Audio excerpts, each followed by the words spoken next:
Cold water seeps through your cuffs as glass clinks softly in the wooden crate beside your knee.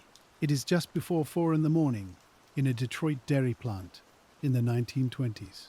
The bottle room is dim, warm near the tanks, and chilly wherever the wet floor meets the draft. You lift the first returned milk bottle and turn it toward the weak light. A ring of dried cream holds to the shoulder with a paper cap stuck inside the neck. Some bottles smell sour, some carry soot from a back porch, and a few hold little surprises from somebody's kitchen.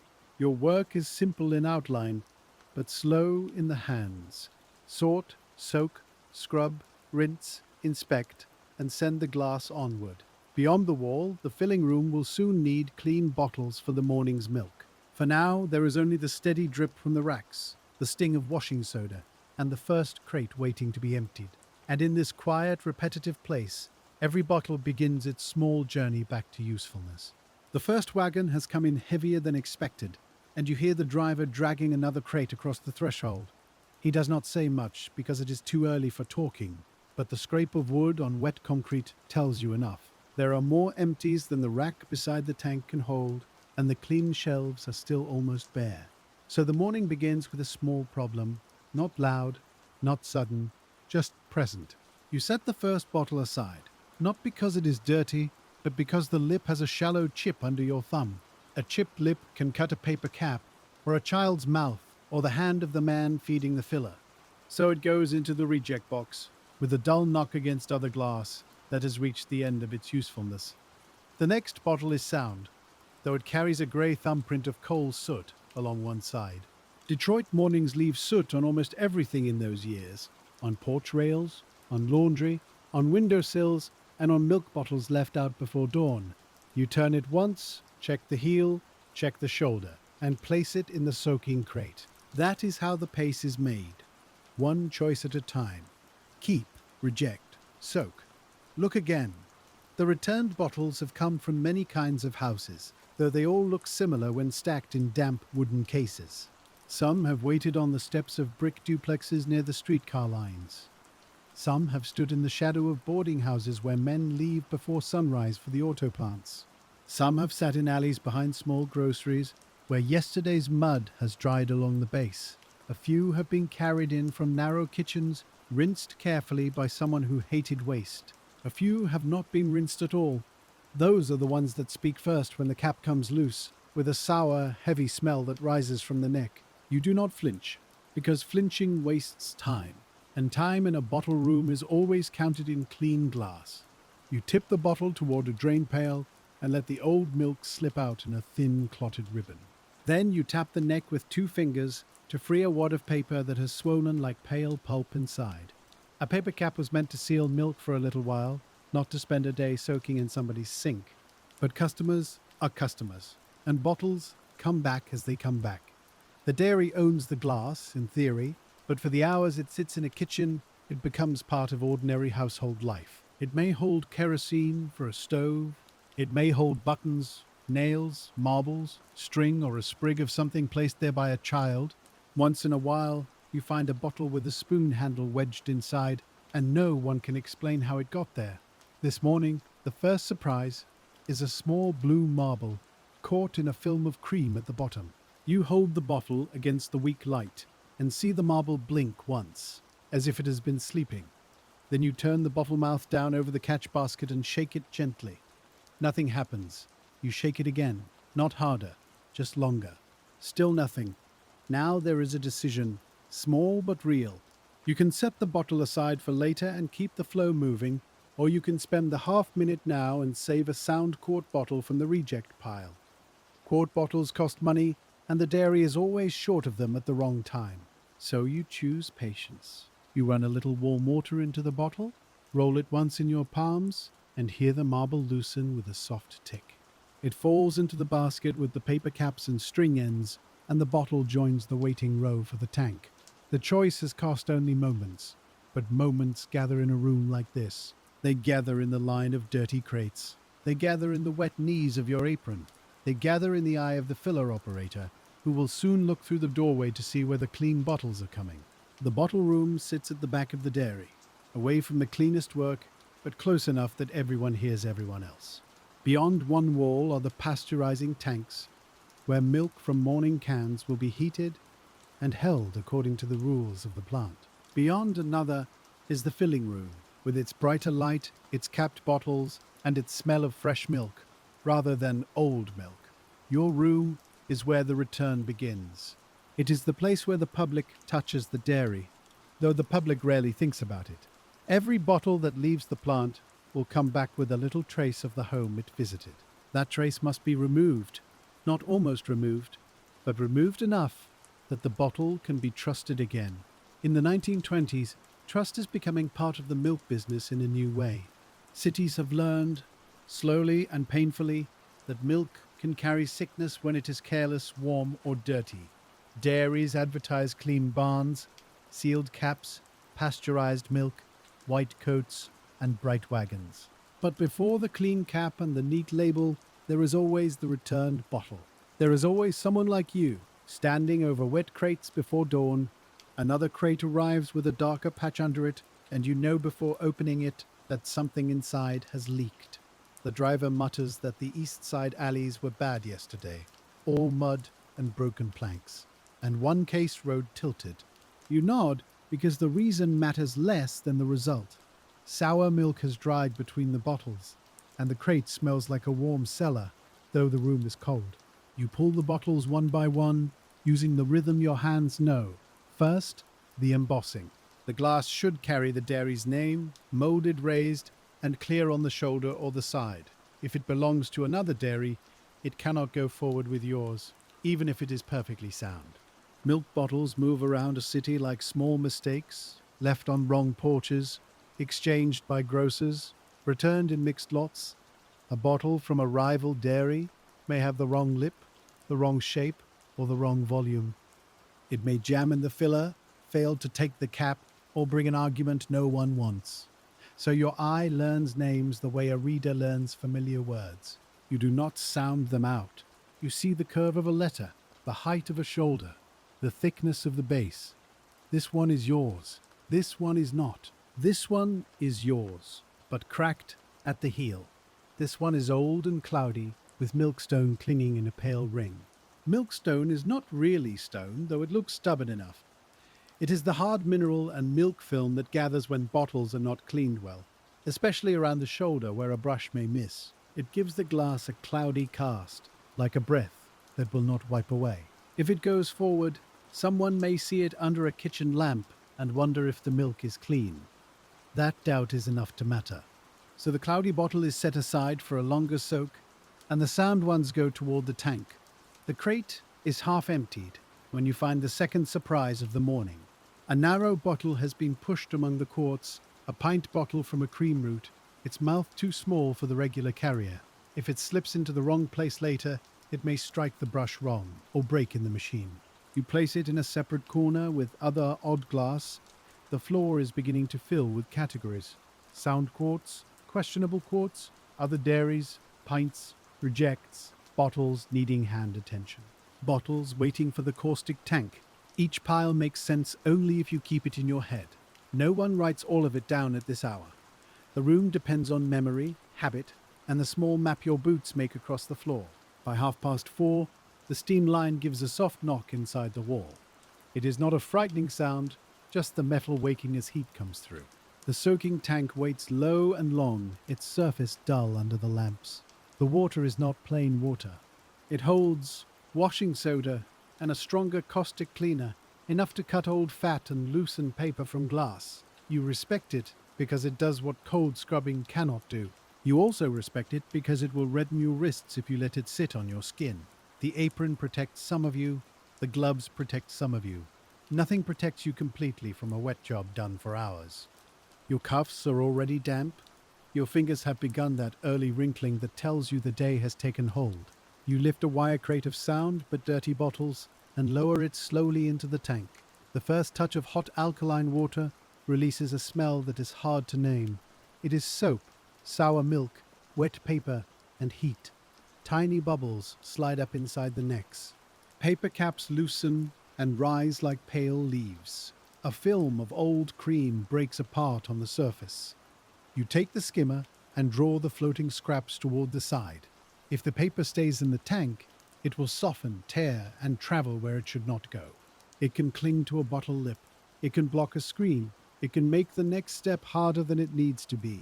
So you skim again.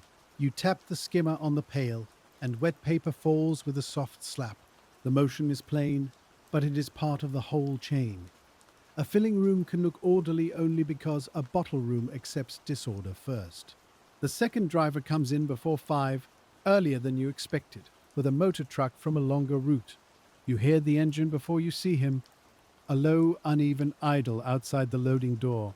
Motor trucks are becoming more common in Detroit dairies, especially where routes spread farther from the plant. Horses still know the close streets, and some drivers trust them more in winter. But gasoline reaches out, and the city is growing with the sound of engines. The driver backs in poorly, stops, shifts, and stops again. Then the crates come down. More crates than yesterday. More than the foreman mentioned. He says the road crew had a stretch torn open near one of the avenues, and 2 routes brought back extra empties that could not be delivered the day before. Mud has dried on the crate slats. Straw and street grit cling to the bottle heels. One bottle has a smear of axle grease near the base. You look at the tank, already nearly full. You look at the unsorted crates by the door. Then you look at the clean rack. Still too empty for comfort. Here is the morning's first, larger choice. You can push the first soaked bottles onward sooner, trusting the brushes to finish what the soak began. Or you can hold them longer, let the caustic do its slow work, and accept that the filling room may begin to wait. The faster choice would make the room look better for a little while. The slower choice will make the bottles better. You choose the slower one, not by saying it aloud. You choose it by letting the crate stay under, by turning the steam valve a little, and by skimming the tank until the surface clears. The consequence appears almost at once. The dirty crates stack higher near the door.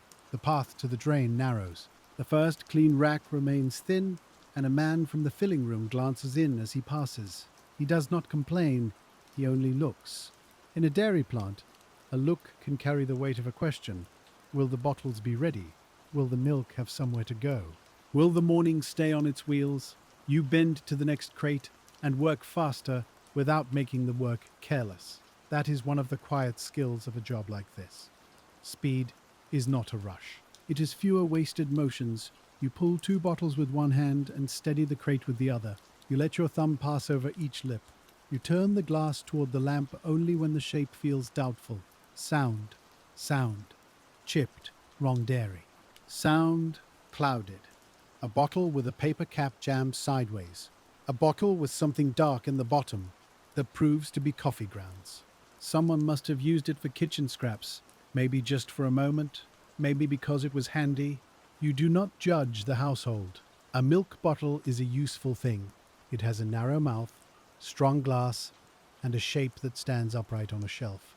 People keep what is useful near them, then they forget what belonged to whom. The dairy remembers by cleaning it. You run water into the coffee ground bottle and swirl it until the grit loosens. You do not send grounds into the soaking crate if you can help it. The tank already has enough to do. A small brown stream slips into the pail. The bottle joins the longer soak row. Outside, the motor truck pulls away, and the sudden quiet after the engine feels broad. Inside, the plant has its own sounds. Glass against glass. Water against metal. The hollow knock of crates. The steam line ticking as it warms. Your boots making a soft suction at the wet places on the floor. There is a clock above the office door, visible if you stand in just the right place. You do not need to see it often. The day is measured by other signs. The pasteurizer man arrives and hangs his coat. The filler operator tests a lever. The foreman crosses once with a pencil behind his ear. The second kettle of hot wash water begins to steam. Each sign means the milk is moving closer to needing glass. Milk cannot wait forever once the plant has begun its morning. It can be cooled and held, but the whole business of the day depends on timing. The route drivers expect cases. The customers expect bottles on porches. The grocers expect their orders. And behind all of that, in this damp back room, the returned bottles must become clean bottles again. You lift the first crate from the soak. and let it drain above the tank. The glass comes up hotter than the air, filmed with slipping water.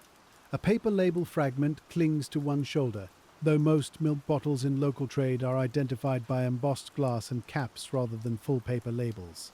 Still, bits of paper find their way in. Receipts, shelf tags, bits of newspaper soften in the heat, and the ink turns the water a faint grey.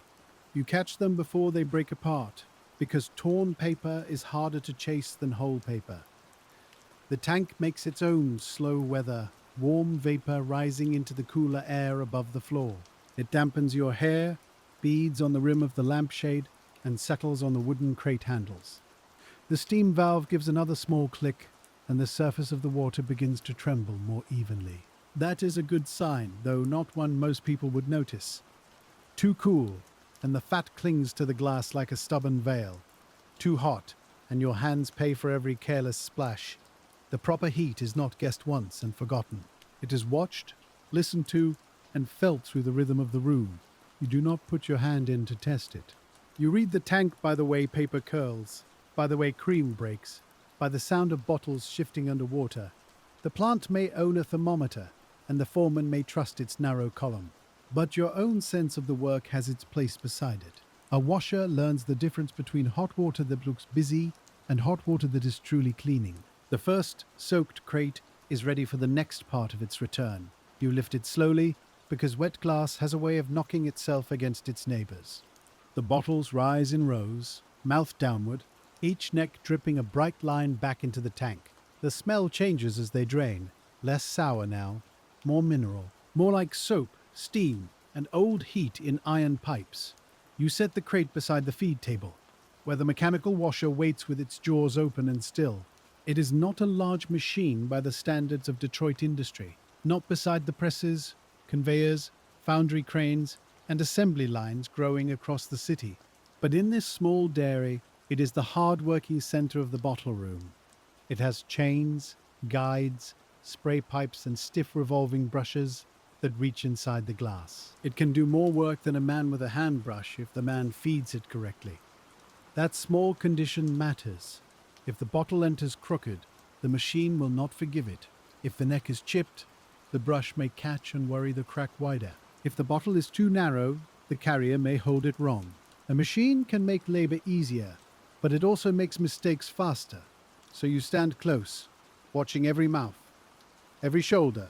The foreman comes to the doorway with his pencil still behind his ear. He asks, quietly, how long before the first clean rack? You tell him the tank needed more heat, and the returns came in rough. That is all. There is no speech about caution. There is no complaint about extra crates or muddy alleys. A bottle washer does not win time by explaining time.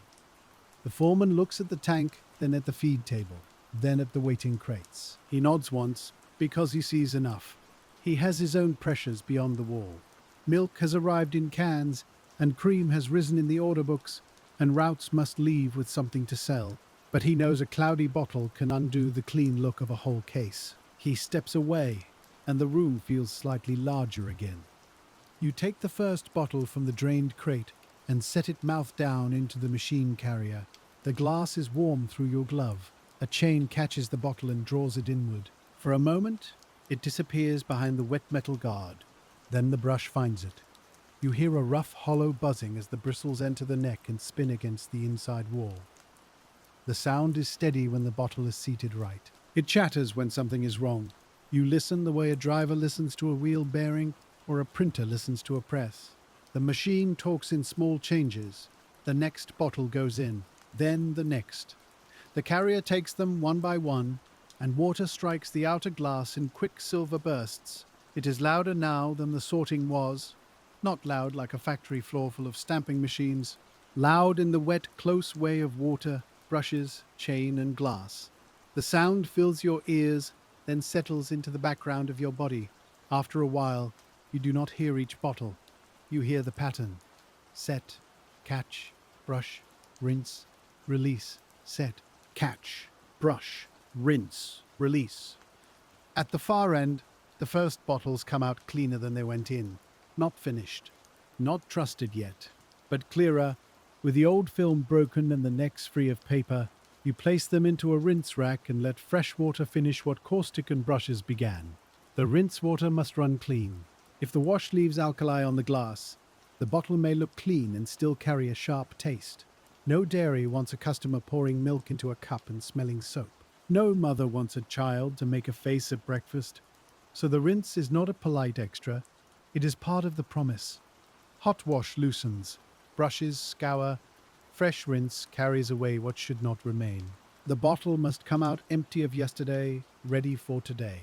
The motor truck's late return has shifted the whole morning by a few inches. Nothing has broken, nothing has stopped. But every step now has less room around it. Dirty crates stand closer to the tank. Odd bottles sit in a low, mixed heap near the wall. Rejects in the wooden box have begun to form a jagged little city of broken lips and cloudy heels. You move carefully because wet floors punish hurry. A foot placed too quickly can slide on milk fat, caustic water, or a stray strip of paper. Most of the time, a slip only bruises pride and makes the room laugh. But with glass in both hands, even a small fall can turn expensive. So you work with quick hands and slow feet. It is an old compromise in wet trades. Hands hurry, feet think. The tank begins to lose its lively surface again, just slightly. Steam still moves under the water, but the bubbles are lazier than before. You see it first in the cream rings. A ring that should loosen in minutes now holds to the shoulder after soaking. Then you see it in the paper caps. They soften but do not lift away cleanly. The water has fallen below the temper you need. Maybe the steam pressure has changed because another part of the plant has called for heat. Maybe the valve has shifted. Maybe the tank is simply heavy with cold returns from the morning truck. Whatever the cause, the result is the same. If you feed these bottles now, the brushes will work harder and some milkstone will remain. If you wait, the filling room waits with you. You glance through the doorway toward the brighter room beyond. The filler operator is there, wiping down the metal table with a white cloth already damp at the corners. He looks back once, not unfriendly, just measuring. Then he turns away. The choice is not grand, but it is stubborn. You stop feeding the machine for a moment. The chain clinks empty, then quiets. The sudden lack of motion makes the dripping louder. You reach for the steam valve and turn it a little. Not too much. A hard surge of steam can jolt the tank and make bottles knock together below the surface. A small increase is better. A careful increase.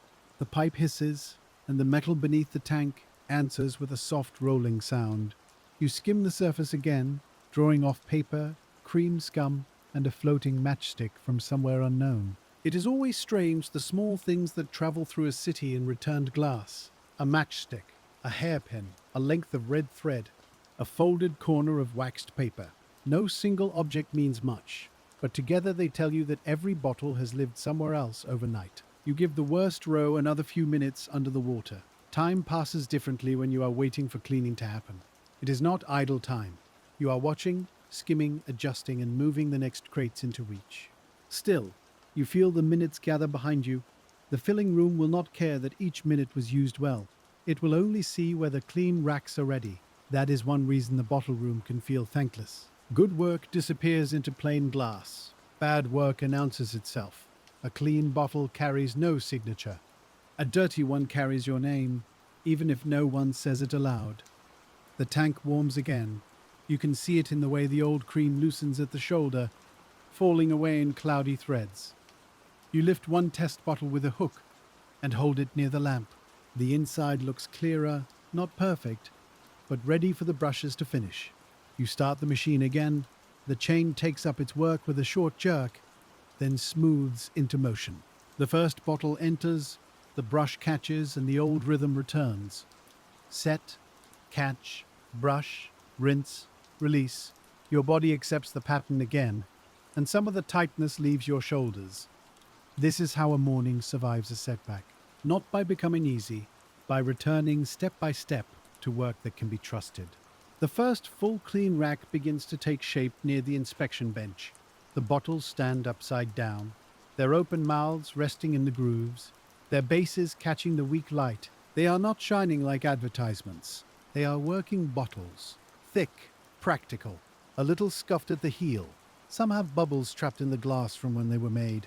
Some lean almost imperceptibly because old molds were not always perfect. But they are clear enough to carry milk. That is what matters. You lift one, turn it, and see the dairy's name raised on the shoulder, softened by years of hands. Embossed letters are easier to clean than paper labels, but they hold a shadow of grime if neglected. Your thumb passes over the raised name. The bottle belongs here. It has come home. Another crate from the east side route brings a new kind of nuisance. At first glance, the bottles look ordinary, quart size, cloudy from use, and mostly sound. But when you lift the first one, the mouth feels narrower under your thumb. You turn it toward the light. The embossing is not yours. The name belongs to another dairy across town, one with a slightly different bottle shape and a lip that sits lower. You set it aside. The next bottle is wrong too. Then the next. A whole row of them. Someone has mixed glass at collection, maybe a customer, maybe a grocer, maybe a tired driver in yesterday's mud. It happens often enough that no one is shocked. But this morning, with clean racks short, it hurts more than usual. Wrong bottles are not useless exactly. They can be returned, traded, or sometimes held for adjustment with another dairy, but they cannot feed your filler today. Their mouths may not fit the capper. Their shoulders may ride wrong in the carrier. Their measured volume may not match your own marked line. A bottle can be glass, clean, and still not be the right answer. You pull the crate closer and begin sorting by shape. Not by reading each word fully. That would take too long. You sort by the curve of the shoulder, the thickness of the heel, the height of the lip. Your eye catches what your hand confirms. Here is yours, here is theirs. Here is one from a creamery outside the city, heavier in the base. Here is an old pint hidden among quartz. Here is a bottle so worn that its letters look like low hills under rain. The room grows crowded with meanings. Glass is no longer just clean or dirty. It is yours, not yours. Cracked, clouded, odd, usable, doubtful, ready, waiting. The washer's mind becomes a shelf with many spaces. Each bottle must find its place before the line can move. The foreman returns sooner this time. He sees the wrong dairy pile and closes his lips for a moment, not anger, calculation. He asks how many in that crate. You say nearly half, maybe more once the bottom row is sorted. He looks toward the filling room. Then he asks whether any can be run safely. You shake your head. The smaller mouth will not sit right in the carrier, and the cap may not seat clean. A cap that does not seat clean is not a small matter. In the 1920s, a milk bottle cap is often a paper disc pressed into the lip. It keeps dust out, shows the milk has not been opened, and gives the customer a small sign of order. If the bottle lip is wrong, the cap may buckle, tear, or sit proud. A proud cap collects dirt. A torn cap invites complaint. A loose cap makes the milk look careless before anyone tastes it. The foreman knows this, but he had to ask. Sometimes a shortage makes people ask questions they already know the answer to. He tells you to keep the company bottles moving and leave the wrong ones for later. His voice is even. The decision is practical. The morning cannot be repaired by wishing every bottle belonged. He steps away, and you return to the crate. You pick through the bottom row, where mud has dried in the corners and straw sticks to old milk. There are fewer usable bottles than you hoped. The wrong glass goes to the side, necks all turned in one direction, so no one mistakes the pile later. The good glass goes into the soak, though some needs extra time. The cracked and chipped go into the reject box. The odd pints go with the other small bottles. Every separation costs seconds. Every second belongs to the morning. But the cost is smaller than a broken machine or a bad cap. The brush machine keeps finding what sorting missed. A bottle that looked sound begins to wobble in the carrier, and you catch it before the brush enters. You lift it free and see a chip hidden under dried cream at the lip. Another bottle clicks sharply during brushing, a high sound inside the ordinary churn. You pull it at the release and find a star chip near the heel, small but enough. Another comes out with a white crescent still clinging near the shoulder. Milkstone. The soak did not soften it fully, or the brush missed the angle. You hold that one aside for another trip through the hot water. The machine is not cruel, it is honest. It finds the weak places you cannot feel in a hurry. It also makes a weak place worse if you pretend not to notice. So you do not pretend. You pull, you sort, you send back. You give up a little time to save trouble later. By mid-morning, the room has changed from cold and dim to warm and wet. The high windows have taken on a pale grey daylight, the kind that comes through city smoke and winter damp. Outside, Detroit is waking into its louder work. Streetcars grind on their tracks. Bakery wagons move. Men cross streets with lunch pails, collars turned against the morning. In the dairy, the milk has moved from receiving toward heat, cooling, and filling. The plant is no longer gathering itself, it is in motion. And your room is now the place where the motion narrows. If bottles come clean, milk can leave. If bottles lag, the day tightens.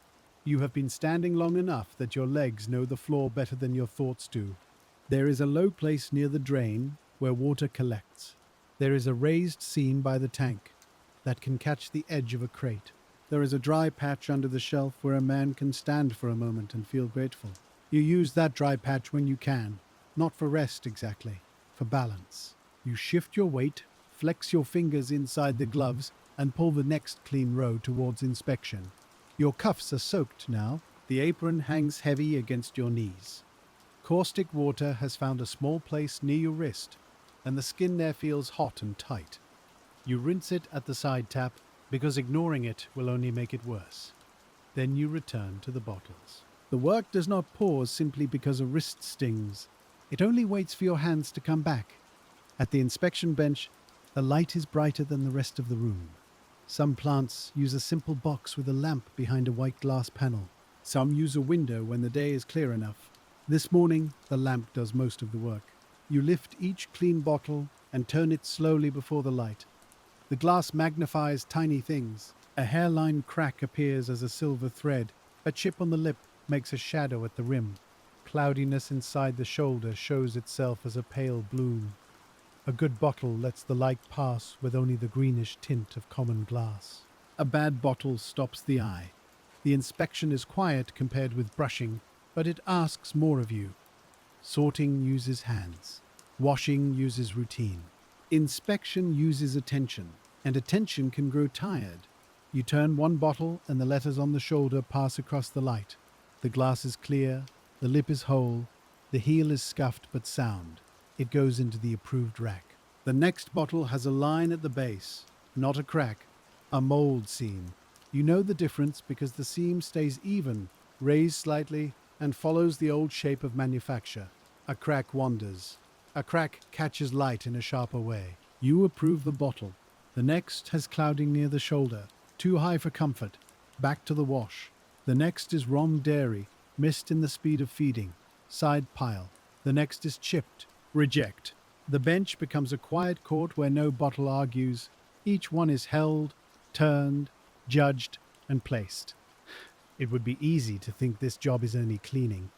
But the longer you stand here, the more it becomes reading. You read the history of heat in faint stress marks. You read careless handling in chipped lips. You read poor washing in old cloudy shoulders. You read yesterday's shortcuts in the small places where dirt remains, under the raised letters, inside the heel, and around the narrow inner curve of the mouth.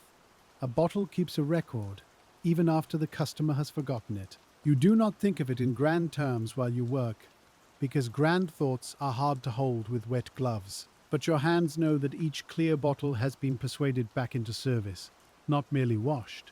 The clean rack fills by degrees, row after row, until it begins to look useful. That sight eases the room a little. The filler operator comes to the doorway again, and this time he sees enough glass to take the first rack. You do not hand it over yet.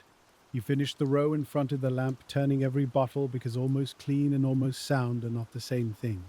The operator waits with one hand on the wooden side rail. He is not impatient in his body, but his eyes keep counting. You count too, though in a different way. You count lips, heels, shoulders, floors, and clean light. When the rack is ready, you lift one end and he takes the other. Wet wood is heavier than it looks, and the bottles shift with a soft, close clinking. Together, you carry the rack across the short stretch between rooms. The floor changes under your boots, from the gritty wet of the washroom to the cleaner damp near the filler. The air changes too. It smells less of sour returns and more of fresh milk, hot metal, and washed cotton. For a moment, you see where your work is going. The filler stands ready, with its polished spouts and its narrow place for the bottle mouth. Paper caps sit stacked nearby, dry and flat, waiting to be pressed into the lip. Milk moves through the plant in covered lines and tanks, held as carefully as the equipment allows. And all of it, all that careful handling needs a plain bottle at the end. The first clean rack is set down by the filling table. No one praises it. The operator only nods, and that nod is almost better than praise, because it means the glass can be used. You turn back before the machine takes its first bottle, because the bottle room has not become less full while you were gone. The empty space left by the clean rack seems to vanish at once. There are still crates near the door. There are still odd bottles against the wall. There are still paper caps floating in the tank like tired leaves. The day has accepted one small improvement and then asked for another. That is the nature of this work. One rack is never the work. One rack is only the next breath. Back at the inspection bench, the lamp has warmed the air around your face. The rest of the room remains damp and drafty, so the warmth feels uneven, like standing half in morning and half in cellar. You wipe the white glass of the lightbox with the edge of a towel. A film gathers there from steam, and a film can hide a flaw. It is a small thing to wipe the glass. It is also the difference between seeing and guessing. You place the next bottle before the light, turn it, and let the glow pass through. The shoulder is clean, the lip is sound, the base shows ordinary scuffing. Approved. The next one has a pale scratch that does not catch light. Approved. The next one has a small inner shadow at the heel. You pause. The shadow sits deep in the thick glass at the bottom, not on the outside. You turn the bottle slowly, and the mark turns with it. It might be a bubble from the glassworks. It might be a bruise in the glass from a hard knock. It might be nothing at all. A bottle washer learns that not every mark is a fault. Old glass has waves, seeds, and faint lines from the day it was made. Many milk bottles of the period were made in molds, pressed and blown by machines that worked quickly but not perfectly. A little trapped air inside the glass is common. A seam is common. A wavering thickness is common. But a crack is different. A crack has intention even when it is small. It travels. It points somewhere. It can wait until pressure, heat, or a careless knock gives it permission. The mark does not travel. It looks round, dull, and sealed inside the glass. A seed, not a crack. You place it in the approved rack. The decision is ordinary, but it still uses judgment. If you rejected every imperfect-looking bottle, the dairy would run short before noon. If you trusted every old bottle too easily, trouble would find the filling room. So you live in the narrow middle. Not too fearful, not too easy, just careful enough, again and again. The next rack comes through the rinse warmer than the last. The tank has steadied, and the brush machine is moving with a more useful sound. Water slips down the bottles in clear sheets. The rinse spray makes each bottle flash briefly before it dulls with droplets. You lift them one by one, mouth tilted away from you, so the last hot water does not run into your sleeve. Your sleeve is already wet, but there are degrees of wetness in a room like this. There is damp. There is soaked. There is the cold trickle that finds the elbow. You have met all three by mid-morning.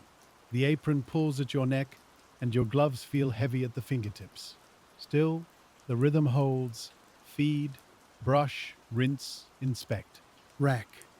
A second clean rack goes toward the filler. Then a third begins to form. For a little while, the room feels almost balanced. Dirty crates are still coming down, but not as fast. The tank is hot enough. The wrong dairy pile has stopped growing for the moment. The reject box has an unpleasant height, but it is contained. You begin to believe the morning may settle into a hard but workable pace. That is often when the small hidden trouble shows itself. It happens with a bottle that seems clean enough to pass. You pick it from the rinse rack, hot and clear, with water still threading down its sides. The glass has the company name on the shoulder. The lip is smooth under your thumb.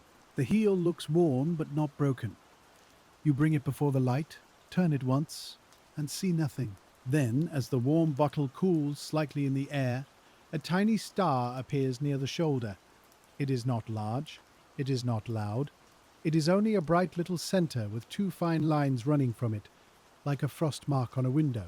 You hold the bottle still, the mark remains, you tilt it, the lines catch the light. A star crack. For a second, the room keeps going around you.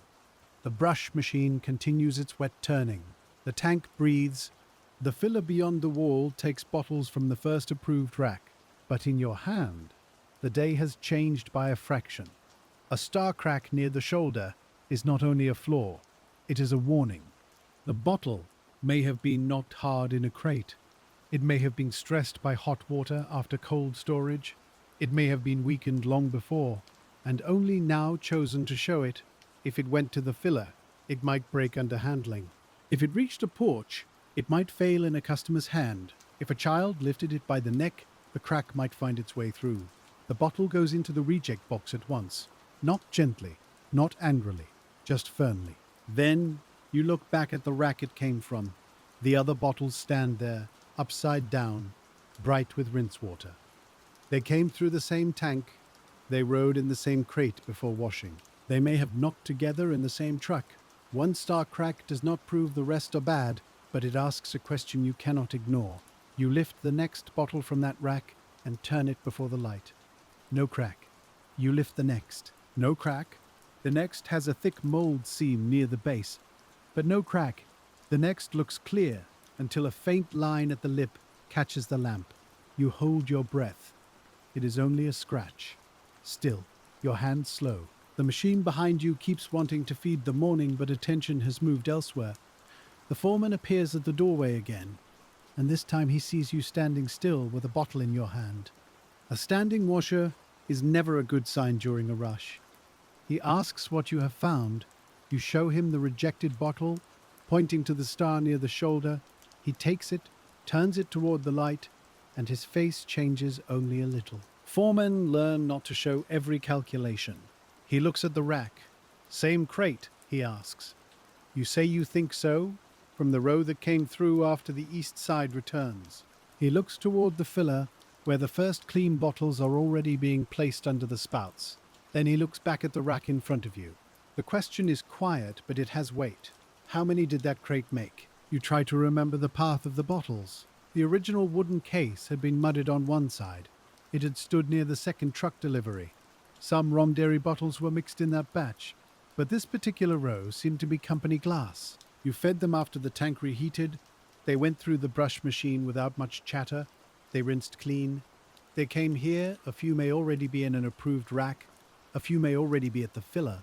Your memory is good, but the room has been crowded. This is one of the hard parts of a repetitive job. The motions repeat so closely that the past hour becomes a stack of nearly identical moments. You remember the work. You do not always remember the exact bottle. The foreman asks whether the rack should be held. You already know the answer, but saying it costs something. Yes, this rack should be held, and the rack before it should be checked again, at least the row from the same feed. The foreman says nothing for a moment. The filling room is short on glass. The pasteurized milk will not wait politely while every doubt is settled. But a cracked bottle in the filling room can cost more time than caution. Broken glass near milk is not a small interruption. It means stopping, cleaning, checking, and sometimes losing product that might have been safe a moment before. No one wants that. No one wants the customer complaint either. No one wants a city man asking why a cracked bottle left the plant. So the foreman nods. Hold it, he says. His voice is flat, because flat is useful. You pull the whole rack aside. The bottles clink together, innocent and suspect at once. You set the rack on the dry patch near the wall, away from approved glass. Then you take a scrap of broken paper cap from the bench and tuck it under the corner of the rack as a marker.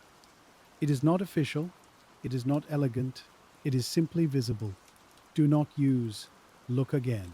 That is what the bit of paper means. The consequence is immediate. The approved rack beside the filler is now the only safe supply in reach. The next rack is only half inspected. The suspect rack has become a small island that no one wants to touch by mistake. The brush machine still has bottles ready to move forward, but you slow the feed. It makes no sense to keep making more questionable clean glass if the source is not understood. The foreman steps into the filling room and speaks to the operator. You cannot hear all of it over the water. You do see the operator look toward the washroom, then lower his hand from the filler lever. A small pause passes through the plant. Not a shutdown, not a crisis. A pause. But in a morning dairy, even a pause has edges. You go back to the suspect rack and begin again. Each bottle is lifted, turned, warmed by the lamp, and held a moment longer than usual. Some cracks show only at one angle.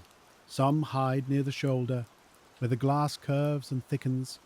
Some sit under embossed letters disguised by the raised name. You turn the first bottle. Clear. You turn the second. Clear. The third has a small bruise near the base, but no open line. You set it into a second holding rack, not fully approved yet, but likely usable. The fourth bottle shows a bright thread at the heel. Reject. Now the question deepens. One cracked bottle can be chance. Two from the same group becomes a pattern. You show the foreman the second bottle when he returns. He does not need much explanation. The crack runs from the heel upward, fine and pale, barely longer than a fingernail. It might survive filling, it might survive delivery, it might not. Might is the word no one can sell. He asks, if the whole crate was dropped, you say you do not know. The driver may not know either. A crate could be set down hard, slid from a truck, tipped in an alley, struck by another case, or frozen and warmed too often. Glass remembers a blow even when the surface looks unchanged. Hot rinse water can make the memory visible.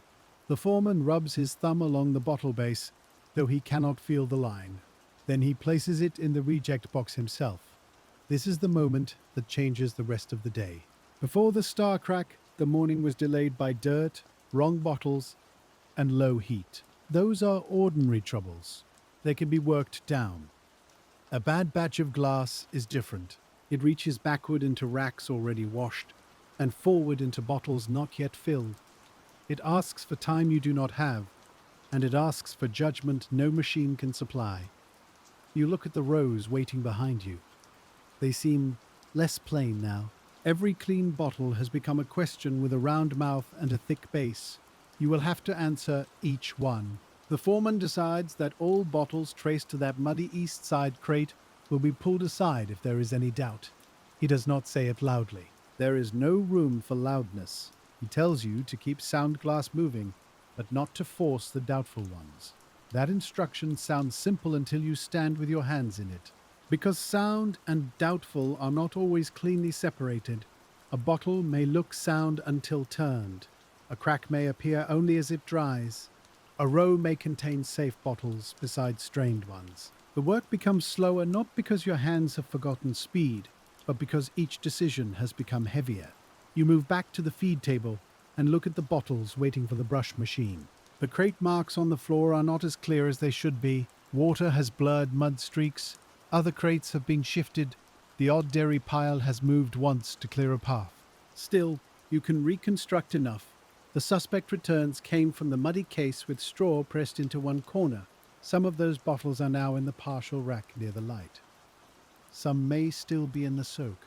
Some wrong dairy bottles from the same case are already on the side pile. You set a second scrap of paper near that side pile, so no one returns them casually.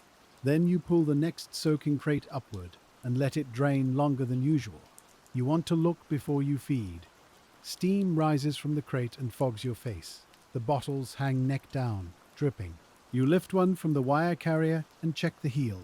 A fine chip. Reject. Another has old milkstone. Longer soak. Another is yours. Clear enough to brush, but its base bears a flat scuff that might be harmless. You turn it.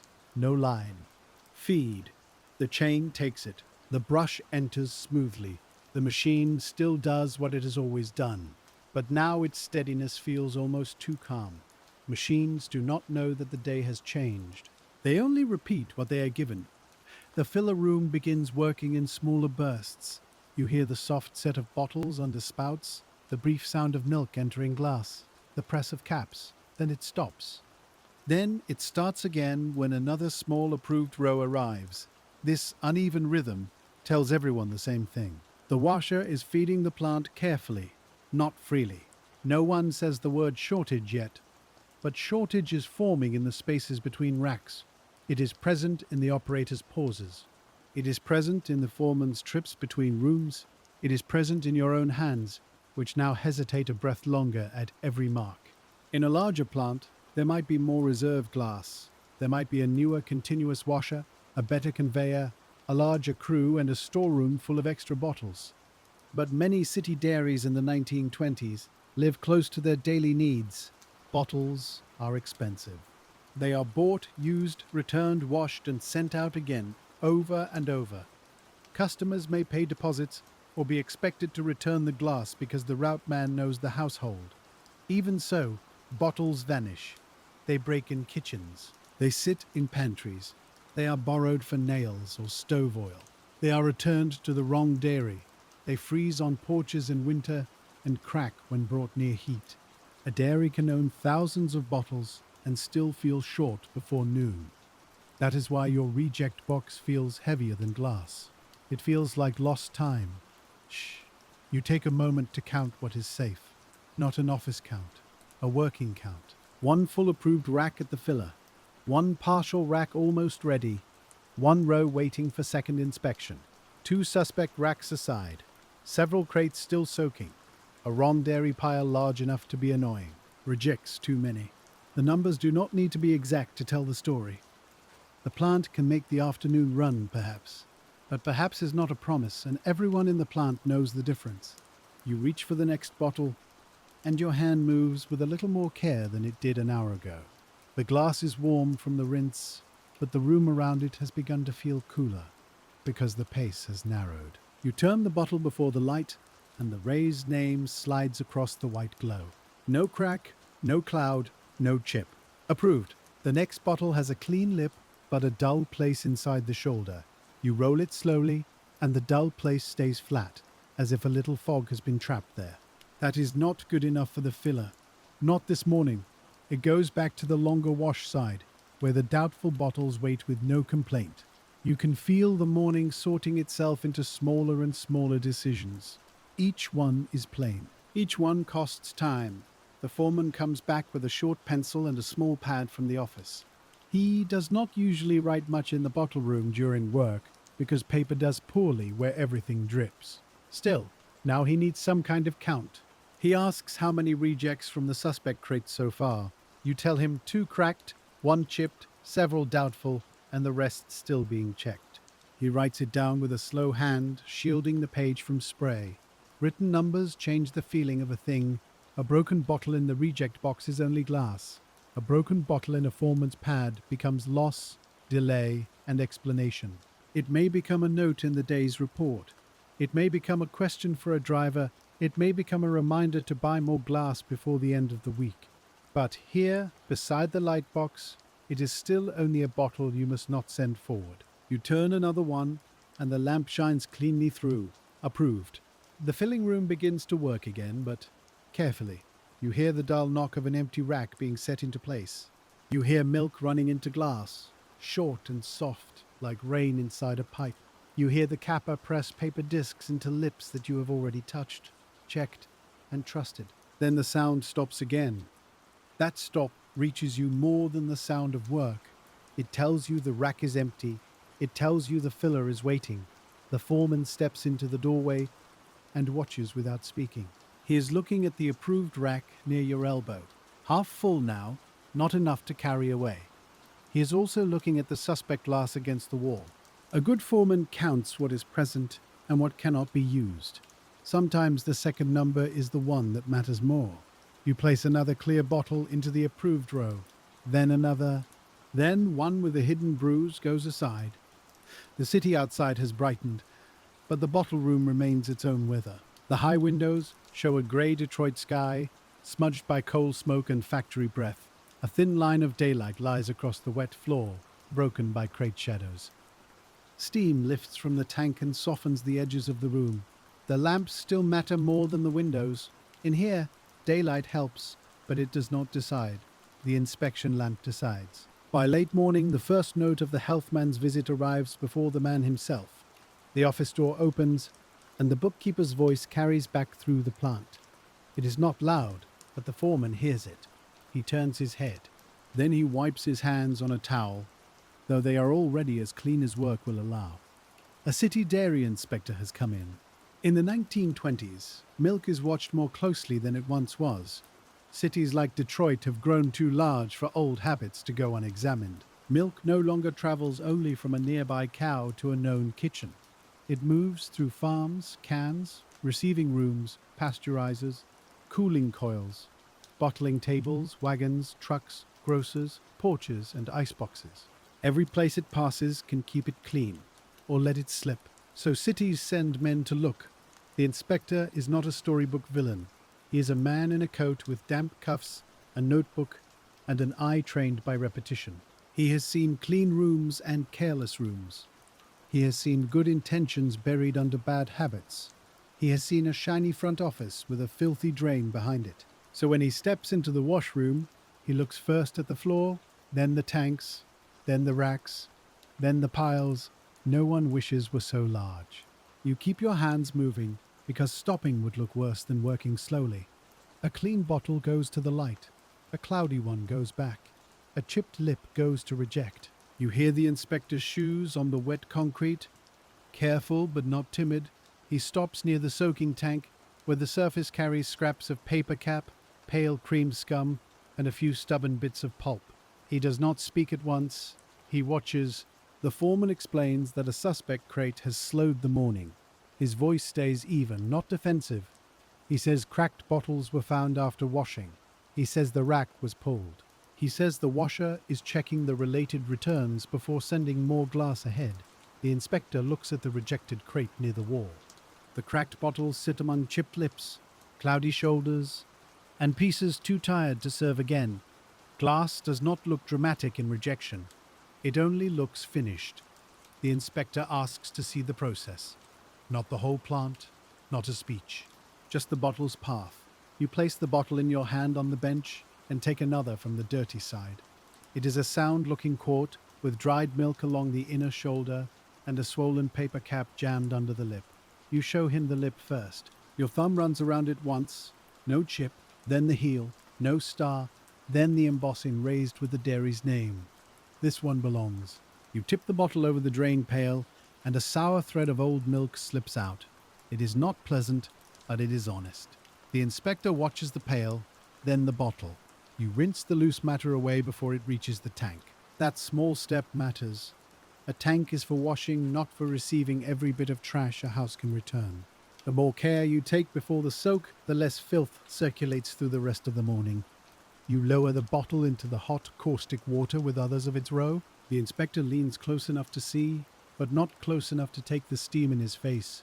You explain, simply, that the hot alkaline water loosens fat, old milk film, paper, and soil. You do not say it grandly.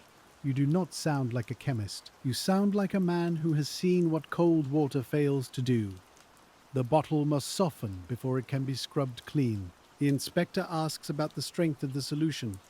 The foreman answers with the plant's usual measure, a scoop to the tank, tested by habit and by the supplier's direction. In some dairies, workers use titration kits or simple plant tests to check wash strength. In smaller rooms, a foreman may trust measures, records, and the look of the work. Either way, the rule is the same. Too weak, and milkstone lingers. Too strong, and hands, rubber, and even some metal parts suffer sooner. You lift a soaked bottle that has already loosened. Wet paper slides from the neck and catches on the skimmer. You draw the skimmer across the tank, gather the floating debris, and tap it into the pail. The inspector's eyes follow the pail. It is nearly half full of softened caps, paper scraps, bits of string, and the grey scum of a city's returned glass. This is the part customers never picture. They see a clean white cap on the porch. They do not see the wet paper that came before it. The inspector looks toward the drain, where scraps have gathered beside the grate. Not many. Enough to notice. The foreman sees him notice. He tells the helper by the door to sweep the drain clear.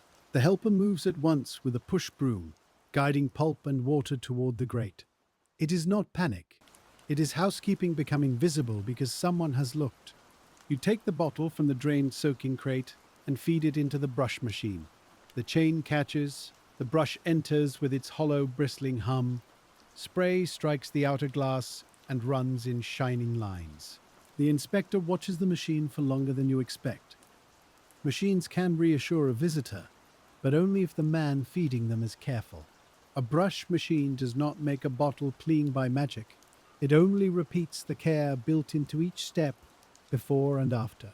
At the release side, you catch the bottle as it comes free. You rinse it again, letting fresh water carry away the last of the caustic wash. You hold it mouth down so the water drains cleanly. Then you bring it to the light box. The inspector stands beside the foreman. The filler room is quiet behind them, waiting for the next rack.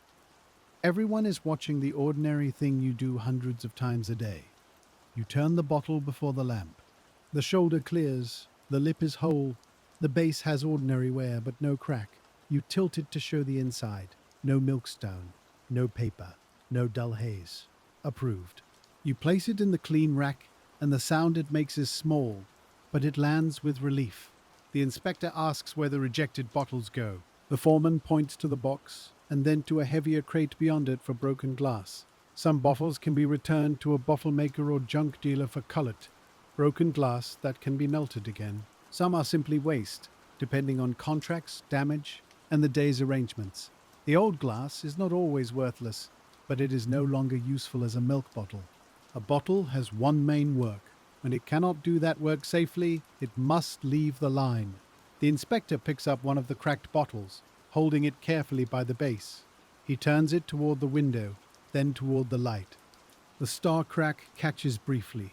He does not scold. He only asks whether any from the same crate had already reached the filler. The foreman answers truthfully. A few may have been in the earlier rack, but the washer has been pulling and rechecking rows since the crack was found. The inspector writes something down. That pencil sound is small, almost dry against all the wetness. It moves across the page, stops, then moves again. You cannot read the note. You do not need to. The note means the room has been seen. It means the plant's caution is now part of a record, along with the crowded floor, the rejected crate, and the paper near the tank. A written note can protect a plant or trouble it later. Often it does both. The inspector asks to see the caps. The foreman leads him to the filling room, where dry paper discs sit stacked away from splash. You stay at the bench. Your place is not to follow the conversation. Your place is to keep the safe glass moving. Still, you hear some of it through the open doorway. Caps must be dry. Caps must not sit where dirty hands or wet floors can reach them. A clean bottle with a dirty cap is not a clean package. Milk safety in those years is built from many ordinary things. Heat enough to pasteurize, cold enough to slow spoilage, cans washed after farm delivery, bottles free of old milk and cracks, caps kept clean until pressed into place. Wagons and trucks loaded so cases do not tip into street dirt. No single step carries the whole promise. Each one holds a small part of it. You lift another bottle, and the lamp reveals a faint crescent under the shoulder. Milkstone again. Back to wash. The next bottle is clear. Approved. The next has an old scratch across the base. Harmless. Approved. The next shows a tight line near the heel, and you almost miss it because the bottle is wet. You pause, dry the spot with a towel, and turn it again. The line remains. Reject. The reject box receives it with a duller sound than the approved rack. You have begun to know those sounds too well. Approved glass rings lightly because it stands among bottles that will move. Rejected glass knocks heavily because its movement is ending. This difference is not scientific. It is only how the room feels after enough hours. Even work sounds carry meaning when you live inside them. The inspector returns with the foreman and looks once more at the bench. He seems satisfied that the delay comes from caution, not idleness. Still, he points toward the damp paper cap debris by the tank. That area should be kept clearer, he says. The foreman agrees. The inspector also notes that suspect racks should be marked more plainly than with a scrap under the corner. The foreman agrees again. There is no argument. The inspector has not shut the plant down. He has not made a scene. He has only left the kind of small written marks that become work later. Clean the drain more often. Mark held racks clearly. Keep reject glass separated. Maintain wash temperature during heavy returns. Each note sounds simple until it is added to a morning already short on hands. Before he leaves the room, the inspector looks at you directly. He asks how you know when a bottle needs a second wash. You hold up a cloudy one from the side row. You show him the pale bloom in the shoulder. Then you angle it until the light catches the inside curve. There, you say. It stays when the water runs. That means it is not just foam. It has to go back. He nods. That nod is not praise. It is recognition of a practiced eye. In jobs like this, skill often hides because the motions look simple. Anyone can pick up a bottle. Not everyone can see the difference between a harmless mold seam and a crack that will open under heat. Not everyone can feel a chipped lip under wet gloves. Not everyone can keep 6 categories of glass in mind while the filling room waits. The inspector leaves by way of the office, and the plant does not relax all at once. His presence lingers in the cleaned drain, the foreman's pad, and the suspect rack, now marked with a torn red tag from the shipping desk. The red tag is tied to the rack handle with string. It says "Hold" in pencil. Now no one can pretend not to know. The scrap of paper cap is removed. A proper mark has replaced a washer's quick invention. The foreman comes back after walking the inspector to the front. He stands near the light box and lets out one slow breath. Not a sigh of defeat, just a man measuring the rest of the day.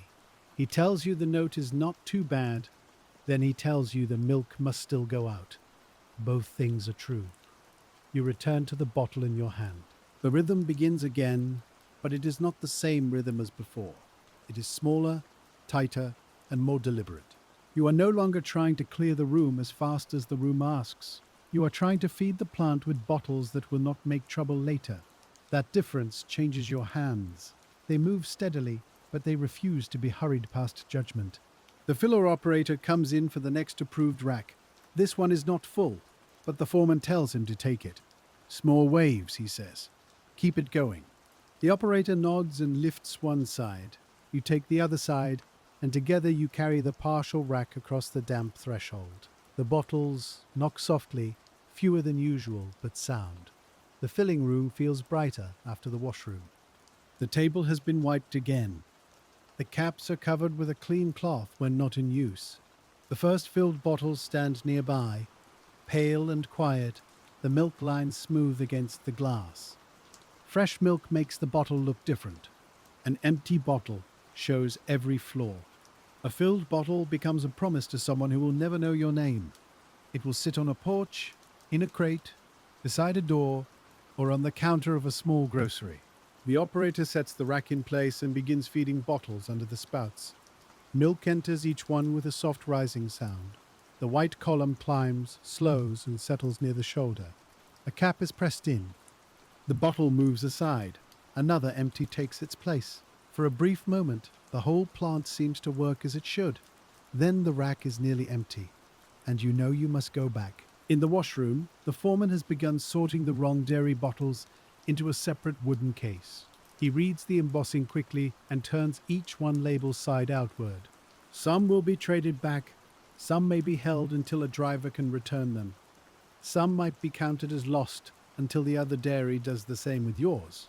Cities full of returnable glass are always trading mistakes. Every dairy owns its bottles, but the city handles them. You join him for a few minutes between inspection rows. One bottle belongs to a creamery with a name from a suburb north of the city. Another bears a grocer's mark, from a shop that likely filled or exchanged bottles of several kinds. Another is an older style, thick and wavy, with a lip that looks worn, almost smooth. You hold it up for the foreman, and the thick glass turns green at the edge of the lamp. Its molded letters are nearly gone, not from one hard day, but from years of hands, sinks, crates, porches, and wash tanks. It may still hold milk, but it will not hold a cap the way your machine expects. So it goes into the wrong glass case mouth down, with the others that belong somewhere else. The foreman makes a small mark on his pad for exchanged bottles. He does not know yet whether they will be traded back, charged off, or simply forgotten, until another dairy complains. In a city with hundreds of routes and thousands of porch steps, glass travels like loose change. It comes back in the wrong pocket. You take another bottle from the mixed pile and run your thumb around the lip. This one is yours, but the neck is narrow with old wear and the cap seat feels rough. The dairy's name is still visible on the shoulder, but a name alone is not enough. A bottle must fit the machine, fit the cap, and survive the route. You set it in the doubtful row. Not rejected yet, but not trusted. The foreman sees the row growing and says nothing. He is learning the same shape of the day that you are learning. There is glass in the room, but less useful glass than the stacks suggest. There are crates, but not enough ready bottles. There is work happening, but the work is not turning into filled cases as quickly as the milk requires. That is how a shortage can hide in plain sight.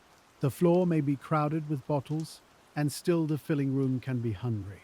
Some are cracked, some are not yours. Some are cloudy, some are clean, but waiting for a second look because one crate taught everyone caution. The room is full, and the line is short. The foreman finishes the wrong dairy case and drags it nearer the wall. The wood scrapes over wet concrete, leaving two dark lines where the crate runners pass. He ties a tag to the handle, not red this time, but plain brown shipping paper. Other dairies, it says, in pencil that has already begun to blur at the edges. You return to the light box and begin building the next approved rack. Your hands are slower than before, but more certain. Lift, turn, lip, shoulder, heel, light through the base, set down. The inspector's visit has left you with a strange kind of company. He is gone, yet you still feel his eye in the room. You skim the tank before the paper grows thick. You push pulp away from the drain before it gathers. You place rejects farther from usable glass, so no hurried hand can confuse the two. Good habits sometimes begin as someone else's note. The next bottle shows a white line inside the heel. You dry the base and turn it again. The line does not move like water, and it does not sit harmlessly inside the glass. It catches the lamp in one sharp place. Reject. The sound of it entering the reject box brings the foreman's head around. He does not ask from where. You answer anyway. Not the suspect crate, you think. This one came from the regular west route. The cleaner returns. That answer is not as comforting as either of you would like. One bad crate is a problem with a border. Bad bottles in several routes are more ordinary, and in some ways more tiring. It means there is no single cause to remove. No one driver, no one alley, no one dropped case. Just the daily wearing down of glass, one trip at a time. The foreman writes one more mark, then he closes the pad, because writing cannot wash bottles. He tells you to build a rack from the safest glass first. Sound quartz only, company mark only. No doubtful lips, no shoulder haze, no bottle that needs a story to explain it. That instruction fits the afternoon's need. The plant does not need every possible bottle right now. It needs enough dependable bottles to keep the filler alive. A smaller supply, if clean and sound, is worth more than a larger supply that must be questioned at the table. So the work changes again. You stop treating the route returns as fixed groups. Instead, you begin combining the useful bottles from several partial crates. The clear quartz from the west route join the sound bottles from the first east side row. A few from the grocer's case join them after a second inspection. The clean rack grows from pieces of the morning, not from one neat source. This is a small discovery, but it matters. Enough good glass is scattered through the room. It is not gathered where the route records say it should be. If you keep waiting for one crate to turn into one rack, the filler will stand idle too long. If you build racks by size, mark, and condition, the afternoon run may still happen. You tell the foreman what you are doing, because the arrangement will look disorderly to anyone walking in. He looks at the rows on the bench, then at the partial crates near the tank. He understands before you finish. Combine the sound ones, he says. Leave the doubtful ones marked. The words give permission to what your hands had already begun. Now the whole washroom reorganizes itself around that choice. Sound company quartz go to the front. Questionable company quartz go to a second wash and second look area. Wrong dairies stay in their tagged case. Pints and cream bottles wait by the wall. Cracked and chipped glass leave the line completely. The categories are the same as before, but their order has changed. The morning was about pushing all returns through the system. The afternoon will be about choosing the most trustworthy glass first. It is still repetitive work. It is just repetition with sharper edges. You pull a wooden case closer with the toe of your boot. The bottom is damp and gritty, and the case resists until it suddenly slides. The movement sends a small wave of water toward the drain. You wait for it to pass because a wet floor asks to be respected. Inside the case are mostly company quartz, a better sight than you expected. Their shoulders are dirty, but their lips feel sound. One has a paper cap stuck deep in the neck, folded into itself like a little grey flower. You loosen it with a stream of warm water and a wire hook. The paper comes free in one piece. That is satisfying in a modest way. A whole cap can be skimmed, caught, and thrown away. A broken cap becomes pulp, and pulp travels into places that should stay open. Small cleanliness is often made from small victories. You lower the bottles into the caustic tank and watch the first bubbles gather inside them. The tank has become cloudy from the long morning. It still has strength, but it carries the memory of too many returns. The foreman says the tank will have to be drained properly after the run. You nod, because you already know. For now, the heat is steady. That is enough. The bottles need their soak, the brushes need clean enough glass to work on, and the filler needs another rack before patience thins too far. You move without hurry, but you waste less motion than ever. Your hands have entered the part of the day where they work almost apart from thought. The left hand finds the lip. The right hand turns the base. The eyes choose the light. The body steps around the low puddle without looking. This is not ease. It is practice wearing the shape of ease. The plant's noon hour approaches, though the washroom does not stop for it. Someone brings a tin cup of coffee and sets it on the shelf where steam will not drip into it. The coffee is dark, thin, and already cooling. You take one swallow between racks, and it tastes faintly of metal because your mouth is full of tank air. There may be bread wrapped in paper in someone's coat pocket. There may be a cold boiled egg, or a wedge of yesterday's pie, or nothing until the shift allows it. In rooms like this, meals often wait for pauses that do not quite arrive. You learn to eat in the space between one need and the next. The filler operator comes to the doorway and asks how soon. Not sharply, just because his room has gone quiet again. You look at the approved rack. 3 rows are ready, 1 row still under the lamp, and another batch is draining from the rinse. 5 minutes, you say. It may be 7. Both of you understand the difference without correcting it. The operator wipes his hands on his apron and returns to the filler. His apron is cleaner than yours, but only by comparison. Fresh milk spots him white. Old water darkens you grey. Each room has its own stain. You turn the next bottle. It passes. The next one passes. The next one has a chipped thread just under the cap seat, so small that a dry hand might miss it. Your wet thumb finds it. Reject. You are tempted for one quiet second to wonder whether it would have held. The cap might have seated, the bottle might have gone out, come back, and never caused trouble. But might is not your work. Your work is the mark under your thumb. The reject box is nearly full now. Broken lips lean against cracked heels, and the pile has an uneven brightness. Some pieces are only slightly damaged, and that makes them harder to look at. They are not shattered. They are nearly useful. Nearly useful is still not safe enough. The foreman sends the helper to fetch another reject crate. The helper is a young man with rolled sleeves and hair damp from steam. He lifts the old crate awkwardly, and the bottles inside shift with a hard clatter. You tell him to keep it low. He lowers it at once. Glass deserves respect, even after it has failed. A high-dropped reject crate can scatter shards across the floor and turn one problem into many. So the helper carries it low, knees bent, eyes on the wet path. He sets it near the storeroom door with a careful grunt. The new, empty reject crate comes back smelling of dry wood and dust. For a moment, that dry smell cuts through the washroom air. It reminds you that not everything in the world is wet, hot, sour, and metallic. Then the first rejected bottle knocks into it, and the room claims the crate. The next approved rack is finally ready. You and the filler operator lift it together. It is not quite full, but the bottles in it have earned their place. They have passed touch, wash, brush, rinse, light, and the day's new caution. As you carry it across, one bottle shifts and rings against its neighbor. You stop by instinct. The operator stops with you. Both of you wait for the sound after the sound, the little crackle that would mean damage. There is nothing, only dripping. You continue into the filling room. The operator sets his end down first, then you ease yours into place. The bottles stand ready. Mouths up now, after spending so much of the morning turned downward for cleaning.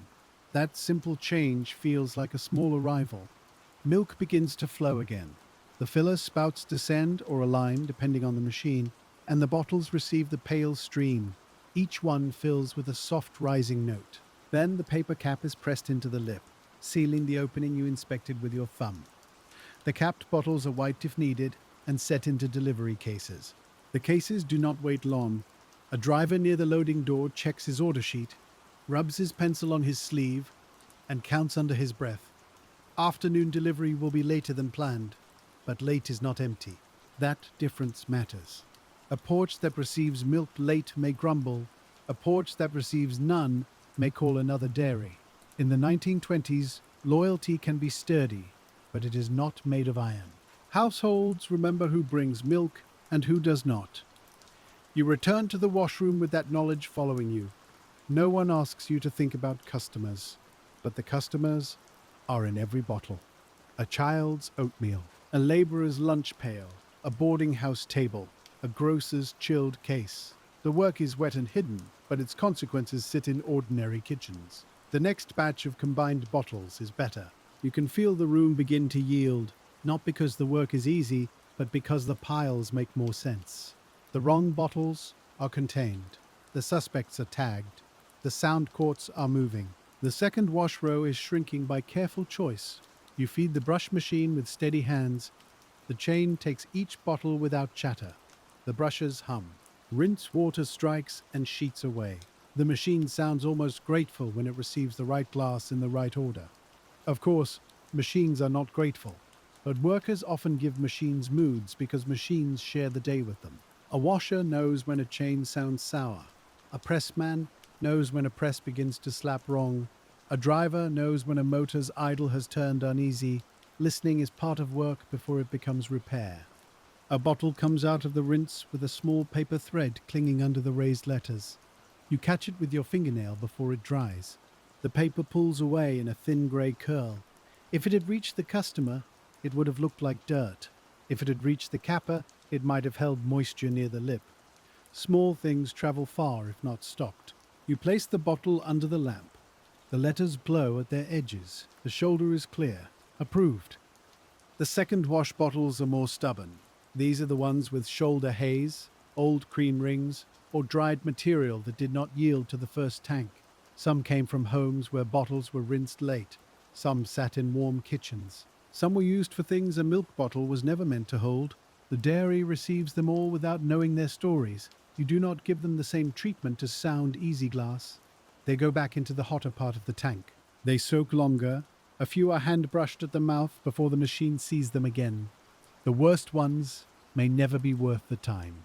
That is another hard judgment. A bottle costs money, but so does a washer's hour. A cloudy old quart can take 3 trips through the tank and still come out doubtful. At some point, saving it becomes a way of losing other bottles that could have gone forward. The foreman asks you to choose. Keep only the second wash bottles with clear lips and no signs of cracks. Reject or hold the ones with deep milkstone. The plant needs usable glass, not endless rescue. So you sort the second wash row again. One bottle has haze that lifts after a rub with a brush. It may serve. Another has a pale ring etched into the shoulder so firmly that it looks part of the glass. Hold. Another carries a smell that the tank has not fully taken. Reject. The smell surprises you even after all morning. It is faint, but it is wrong. Not sour milk alone. Something oily. Perhaps kerosene.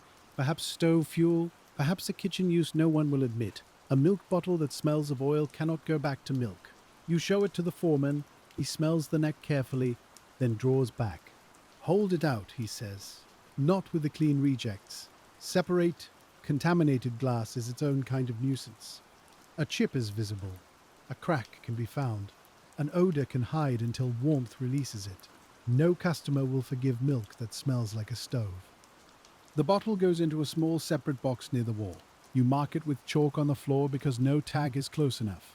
Fuel smell, the foreman writes later on a scrap. Now the room has another category. This is how a simple job becomes complicated. Not in theory, not on paper, in real wet space with boxes, tags, chalk marks, and tired feet. Each exception needs a place to wait. Each waiting place needs to be remembered. A helper clears the drain again. The broom bristles push grey pulp, milk film, and grit toward the grate. Water eddies around his boots. The drain accepts slowly as if the morning has filled even the pipe with hesitation. He lifts the grate with a hook and frees a wad of paper caps caught beneath.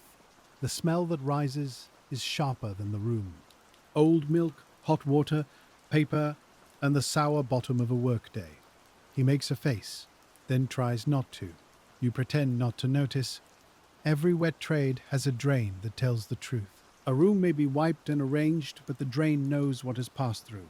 Paper caps, milk scraps, mud, a dropped match, little threads from crates. The drain gathers the underside of the process. Once the grate is clear, the water moves better. A slow spiral forms where the floor slopes. This small improvement changes the footing near the tank. The helper leans the broom against the wall and returns to stacking empties. It is not bright exactly. Detroit light in an industrial district often comes filtered, softened by smoke, weather, and the city's own breath.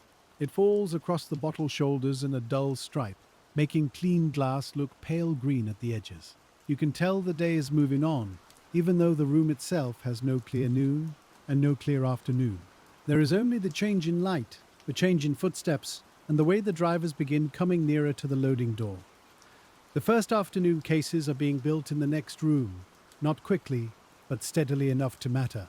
You hear filled bottles settling into wooden delivery boxes, one after another, with the soft weight of milk inside them. That sound is different from empty glass. Empty bottles ring. Filled bottles answer more quietly, as if the milk has given them a center. The foreman steps through with the delivery sheet folded in his hand. The paper has softened at one corner from the damp air.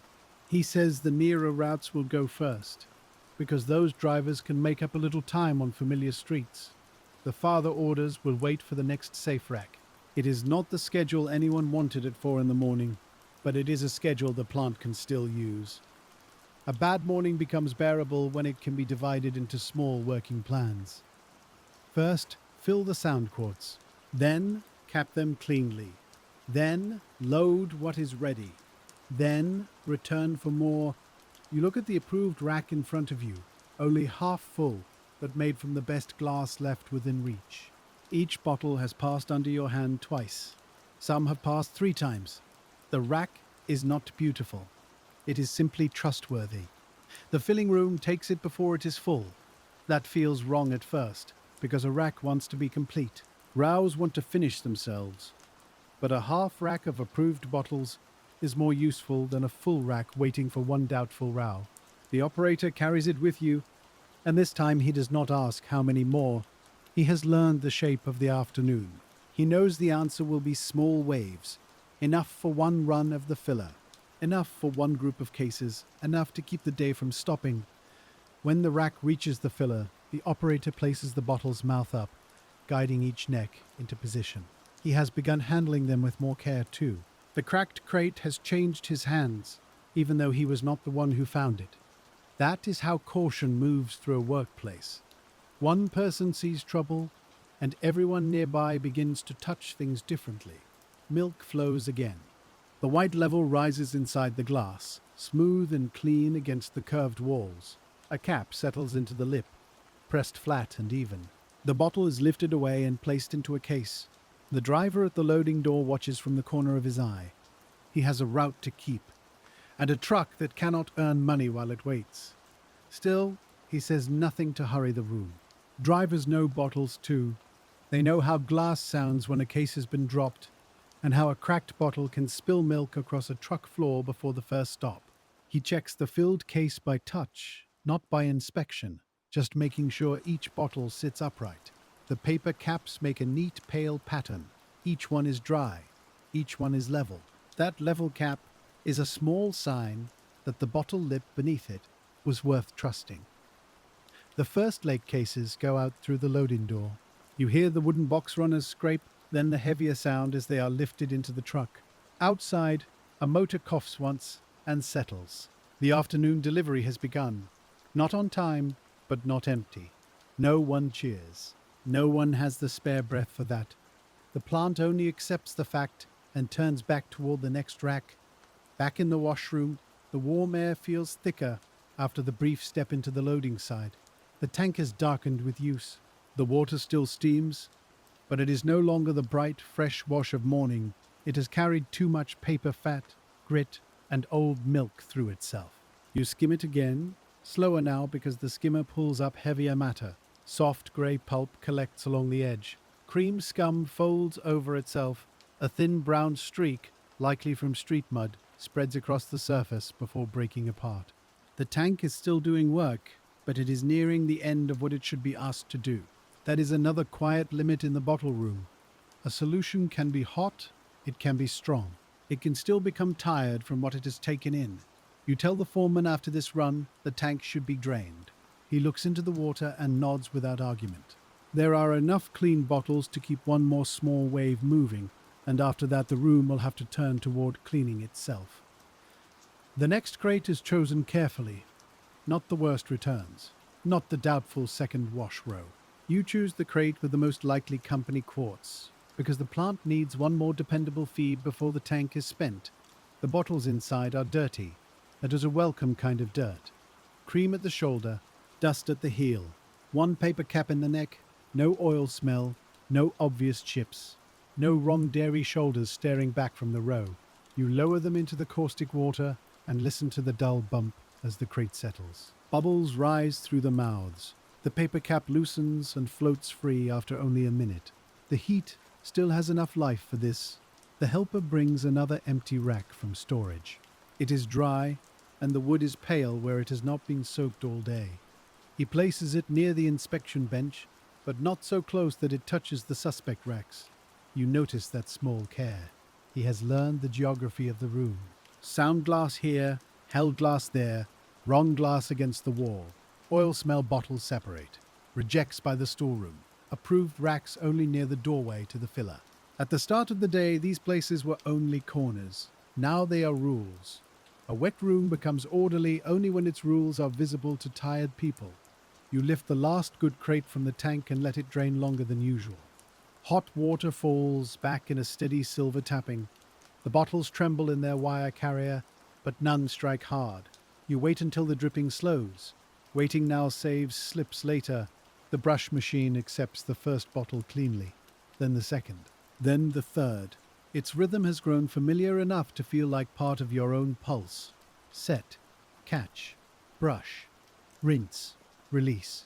The fourth bottle chatters. You pull it before the brush can force itself in. The lip is not chipped, but the bottle is slightly out of shape at the mouth, maybe warped from manufacturing, maybe worn by years of caps and washing. It might pass a careless feed. It might jam the capper. It goes to the doubtful row. The machine resumes. You feed only the mouths that sit true. The sound steadies again, and the room seems to settle around it. At the rinse, the bottles come out clear enough to give you some hope. Water sheets off their sides without clinging to hidden grease. The shoulders look open to the light. The bases show ordinary wear, not sharp lines. Still, hope does not approve a bottle. The lamp does. You carry the first row to the bench and begin turning them one by one. The first passes, the second passes. The third has a faint ring inside the shoulder, but when you angle it, the mark breaks into water droplets and slides away. Approved. The fourth has an old bubble sealed in the base, round and harmless. Approved. The fifth has a narrow scratch across the embossing, but no crack beneath it. Approved. The rack grows with a steadiness that feels almost luxurious after the broken middle of the day. One sound bottle, then another. Each one stands mouth down in its groove, draining cleanly, waiting for the filler. The foreman comes to the bench and watches the row fill. He does not interrupt. He only counts with his eyes and then turns toward the filling room. This time his shoulders look a little less tight. You finish the row, then the next. A doubtful bottle appears near the end, clouded at the inner heel. You set it aside without resentment. There are enough good ones now that one loss does not feel like a personal insult from the day. The rack reaches a useful size. Not full, but the filler operator appears almost at the moment you look for him, as if the rooms have started breathing together again. You both lift. The rack is heavy, but balanced. The clinking inside it is low and even. No sharp note. No warning sound. The operator says quietly, "This should get the south wagon moving." You nod. The sentence is plain, but it carries half the afternoon. In the filling room, the driver for that route stands ready with his cap pushed back. He has already arranged the cases on a hand truck, empties stacked on one side, filled cases waiting on the other. His order sheet has milk marks at the bottom. His pencil has stained his fingers grey. The bottles fill. The caps seat. The filled cases build 2, then 3, then more. Not many, compared with an easy day. Enough to send a man out with something in his truck. The driver lifts the first case and sets it carefully onto the hand truck. He checks the caps with a glance, because every delivery man has seen what a loose cap can do. Milk finds corners quickly. It slips under wood, into straw, between boards, and into the seams of a truck bed. The route will smell sweet and sour by evening if a case leaks early, so the driver cares, even if the washroom is not his room. Every person downstream depends on the person upstream.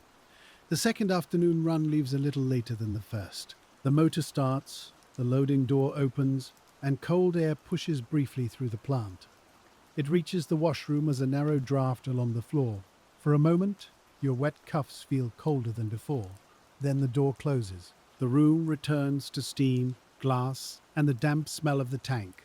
The outside route has taken its portion of the day away. Now the washroom faces what the rush had hidden. There are still bottles everywhere. Not all of them need to become afternoon milk. Some can wait for tomorrow, if they are held properly.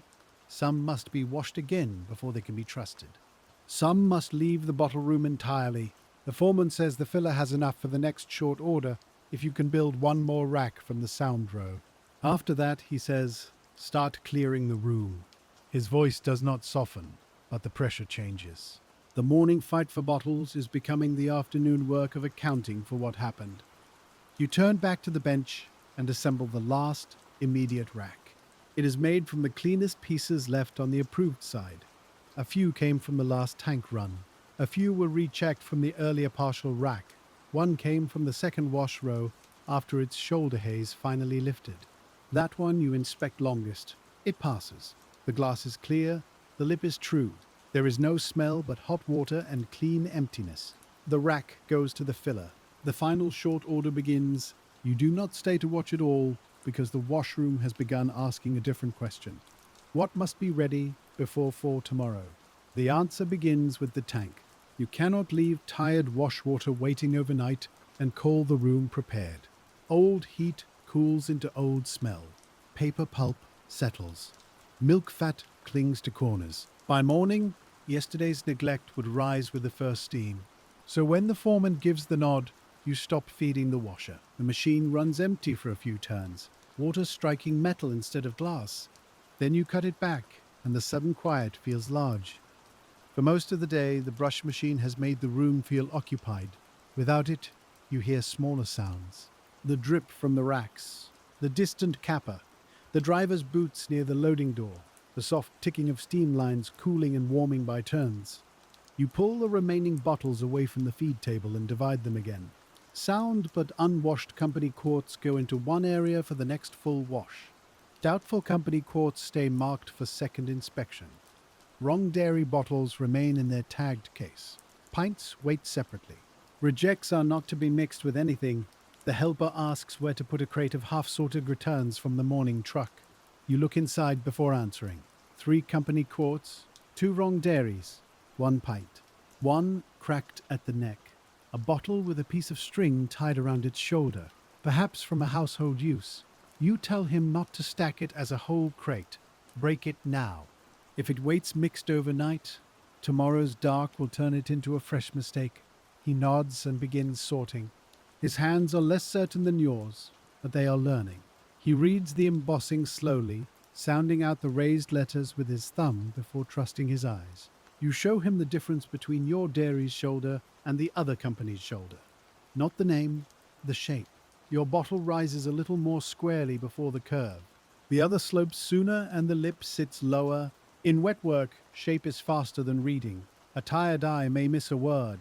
A trained hand feels the wrong glass before the mind names it. The helper tries again. This one is ours, he says. You look. It is. He places it with the company quartz, and the small success makes him stand a little straighter. You do not praise him loudly. The room does not need noise. You only say, yes, that one. It is enough. The tank drain is opened with care. The water does not rush out cleanly. It moves thick at first, carrying softened paper, grey foam, and tiny pieces of milk film toward the pipe. Steam lifts from the opening and fogs the lower part of the room. The smell changes as the level falls. Hot caustic water has one smell at the surface. The bottom of the tank has another. Heavier, older, more crowded with what the day has taken from the bottles. You keep the skimmer ready, catching larger scraps before they can gather at the drain. The helper stands with the broom, guiding water along the floor channel. The foreman watches the drain for blockage, because a clogged tank at the end of a hard day is a poor reward. A wad of paper caps catches near the outlet. The water backs up slightly, then swirls. You reach with the hook, pull the wad free, and drop it into the waste pail. It lands with a wet slap. The drain clears. The tank level begins falling again, revealing the dark wet line along the inner wall. This line tells the story of the morning. Milk fat, paper pulp, mineral scale, soot, and city grit have made a ring where the water stood longest. It will not leave by draining. It must be scrubbed. That is the part of cleaning people forget. Water carries away what is loose. Hands remove what remains. When the tank is low enough, you close the steam and let the last heat breathe out. The metal gives small sounds as it cools. Pings, ticks, a soft settling at the seams. You rinse the sides first with fresh water, not to finish them, only to soften the ring. Then you take the long-handled brush and begin working along the inner wall. The brush bristles scrape in a low, rough rhythm. The motion is slower than feeding bottles, wider, heavier. Your shoulders feel the day in it. The apron pulls at your neck, and your wrists are raw where the gloves have rubbed. Still, this work belongs to the same chain. Tomorrow's clean bottles begin with tonight's clean tank. If the tank is left with milk film at the seam, the first morning load will carry yesterday into tomorrow. You scrub the near side, then step carefully around the puddle to reach the far side. The floor is better now that the drain is cleared, but it is not dry. A dry floor in the bottle room is more idea than fact. The helper follows with the rinse hose, washing the loosened film toward the drain. The water runs grey, then paler. Bits of paper appear from corners you thought were already clear. They travel like small ghosts of the day. You catch them with the skimmer. The waste pail is nearly full. Its contents would tell a strange history if spread out on a table. Paper caps, string, mud, a matchstick, a curl of waxed paper, a blue marble, saved earlier and now resting on the shelf, washed clean by accident and waiting for no official purpose. You notice the marble again as you turn. It sits near the coffee cup, bright against the dull wood. No one has claimed it. No one will. It came back in a milk bottle from some kitchen or porch, carried through the route, the crate, the sorting bench, and the morning's rush. Now it is only a small blue dot in a wet industrial room. You leave it there. There are other things to count. The foreman begins the day's lost tally at the side bench, where the paper can stay mostly dry. He counts cracked bottles first. Not every broken bottle, only those rejected today and still whole enough to count as bottle losses. The shattered pieces will be weighed or estimated later. He calls out categories, and you answer when the source is known. Star crack from suspect East crate, heel crack from same group, lip chip from West route, cloudy old shoulder, held, not yet broken. The foreman marks a small cross beside the suspect crate, then pauses with the pencil over the page. There is one bottle missing from the count, not because it vanished, but because no one can say where it belongs. It is the oil-smelling bottle, sitting alone in its little box, separate from cracked glass and separate from ordinary rejects. He writes it down anyway, because a bottle that cannot be trusted is a loss, even if it has not broken. The word he chooses is simple: held. Held means not used today. Held means someone must decide tomorrow. Held means the bottle room has passed its trouble forward, because some questions do not finish inside one shift.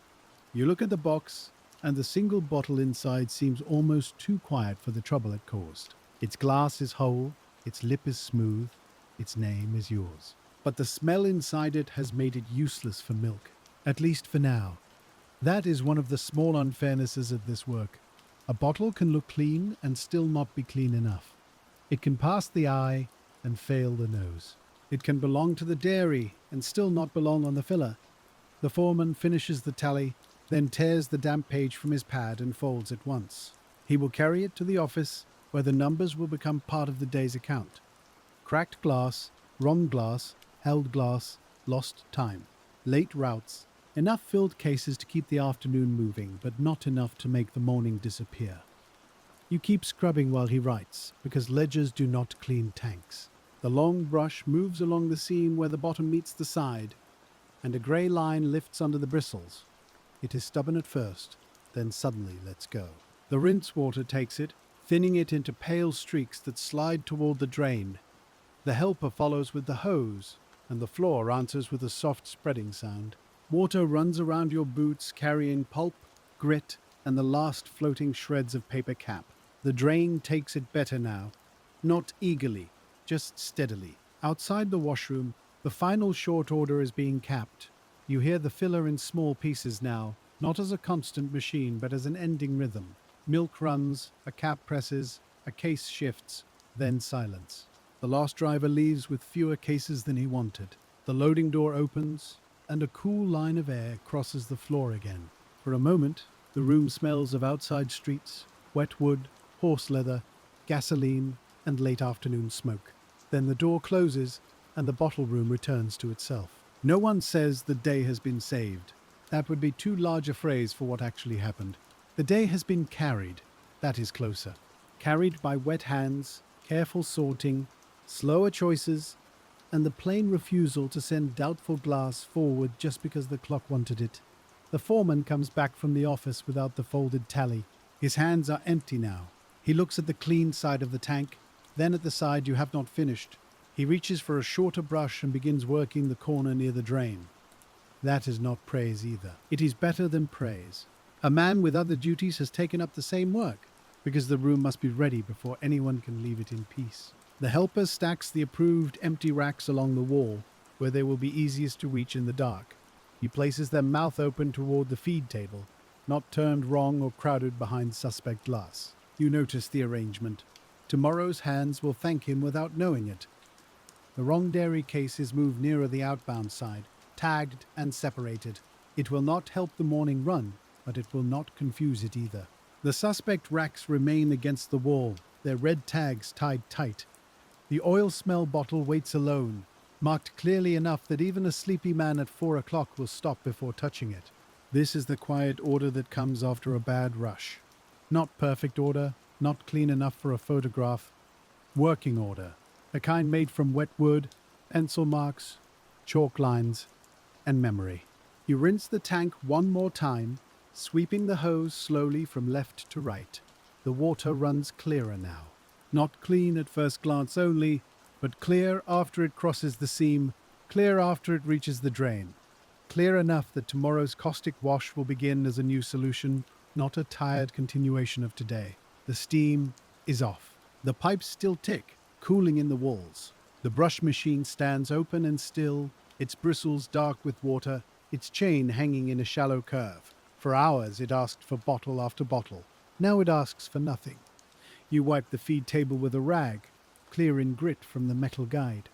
A small chip of glass catches in the cloth. You stop, unfold the rag, and pick the chip out with careful fingers.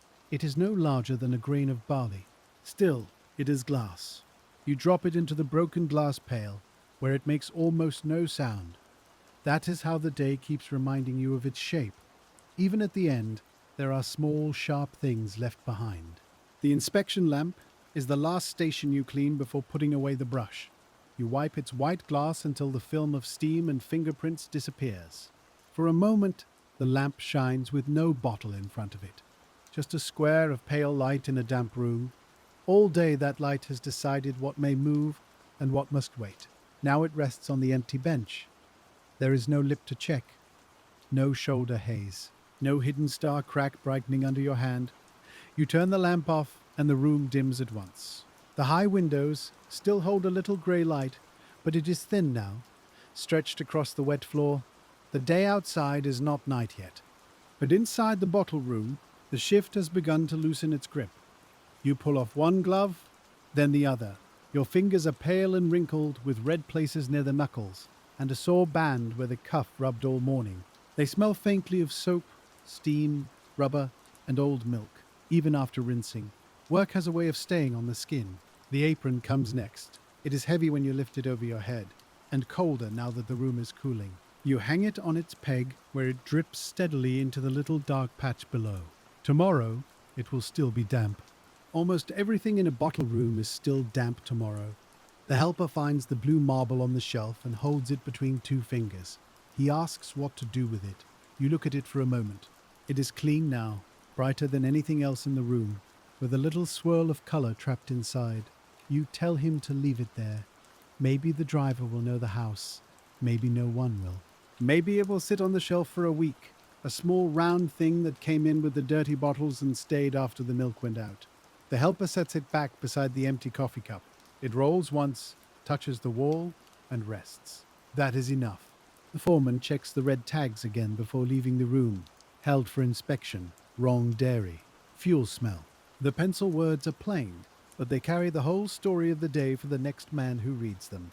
He touches the suspect rack handle once, as if making sure the string will hold. It will hold for the night. Beyond that, nothing is certain. The cracked crate may prove to be a single bad case, or tomorrow's returns may bring more stressed glass, more wrong marks, more bottles that look clear, until heat asks them a harder question. That is the unresolved part of the job. The bottle washer never keeps the bottles. You clean them, judge them, rack them, and send them away. They leave full. They come back empty. They bring the city with them. They bring porch dust, cellar damp, children's hands, kitchen smoke, street mud, and the quiet carelessness of ordinary life. They bring honest use. They bring mistakes. They bring back the same question every morning. Can this glass be trusted again? She set the first empty rack where it will be needed before dawn. Not in the corner, not behind the held glass. Right beside the sorting bench, square to the table. Ready for the first cold bottle from the first returned crate. The room looks smaller now. Without the moving chain, without the filling room waiting, without drivers at the door, it is only a wet room with tools in their places. The tank is empty, the brushes are rinsed, the reject crates are set apart. The clean racks wait like quiet furniture. A few drops fall from the edge of the tank into the drain channel, one, then another, then nothing for a while. You take one last look at the held bottles. The red tags are easy to see, even in the fading light. That is good. Tomorrow will begin in darkness again, and darkness is when poor markings become poor decisions. You step toward the door, and your boots leave dull prints on the floor behind you. The prints fill slowly with thin water, then soften at the edges. By morning they will be gone. The bottle room will not remember your footprints. It will remember the order you left in it. It will remember the clean tank, the marked racks, the separated glass, and the empty place where a full morning's worth of work passed through. Somewhere in Detroit, the late deliveries are already sitting on porches. The caps are level, the bottles are full. A child may carry one inside by the neck, never knowing that a different bottle was stopped because of a pale star near the shoulder. That is the best outcome for work like this. No story at the breakfast table, no complaint at the office, no broken glass in the filler, No sour taste where milk should be plain. Good bottle washing disappears into ordinary mornings. It becomes cereal poured, coffee lightened, cream skimmed, a lunch pail filled, and a porch grate left empty for the route man. It becomes the absence of trouble. And the absence of trouble is hard to praise, but easy to feel. It is the quiet space where the work did what it was meant to do. The foreman pulls the door nearly closed, then leaves it open a hand's width for air. The room exhales slowly through that narrow gap. Steam fades from the high windows. The metal cools. The wet wood darkens as the light leaves it. The blue marble rests on the shelf. The red tags hang still. The first rack waits beside the bench. Before long, the city will turn toward another morning. Routes will gather their empties. Households will set bottles out, some rinsed, some sour, some cracked in ways no one can see. And somewhere, before the light comes up, you will put your hand around the first cold neck of glass and begin again. The room is quiet now. The tools are where they belong. The bottles that could leave have left, and the bottles that must wait are waiting. For a little while there is nothing to sort, nothing to feed, nothing to judge under the lamp. Only the last slow drip into the drain and the dark shape of the tank cooling for tomorrow.